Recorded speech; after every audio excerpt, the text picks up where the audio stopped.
அப்பொழுது தேவன் தாம் உண்டாக்கின எல்லாவற்றையும் பார்த்தார். அது மிகவும் நன்றாயிருந்தது. சாயங்காலமும் விடியற்காலமும் ஆகி 6ஆம் நாள் ஆயிற்று. ஆதியாகமம் 1ஆம் அதிகாரம் வசனங்கள் 25 முதல் 31 வரை.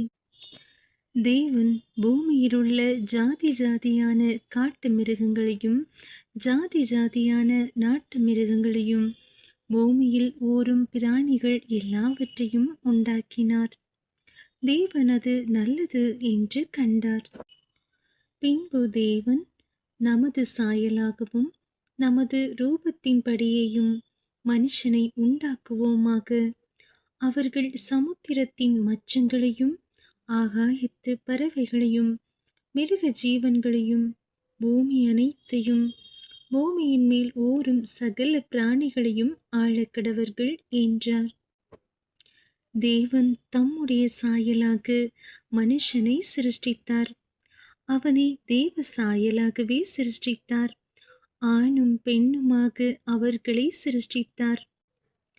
பின்பு தேவன் அவர்களை நோக்கி, நீங்கள் பலுகி பெருகி பூமியை நிரப்பி அதை கீழ்ப்படுத்தி சமுத்திரத்தின் மச்சங்களையும் ஆகாயத்து பறவைகளையும் பூமியின் மேல் நடமாடுகிற சகல ஜீவ ஜந்துக்களையும் ஆண்டு கொள்ளுங்கள் என்று சொல்லி தேவன் அவர்களை ஆசீர்வதித்தார்.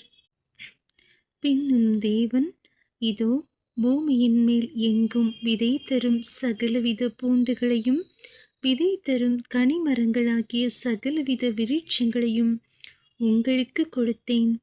அவைகள் உங்களுக்கு ஆகாரமாய் இருக்க கடவது.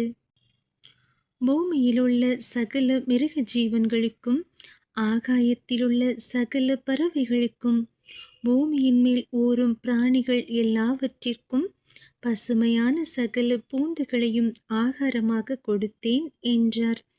அது அப்படியே ஆயிற்று. அப்பொழுது தேவன் தாம் உண்டாக்கின எல்லாவற்றையும் பார்த்தார். அது மிகவும் நன்றாயிருந்தது. சாயங்காலமும் விடியற்காலமும் ஆகி 6ஆம் நாள் ஆயிற்று.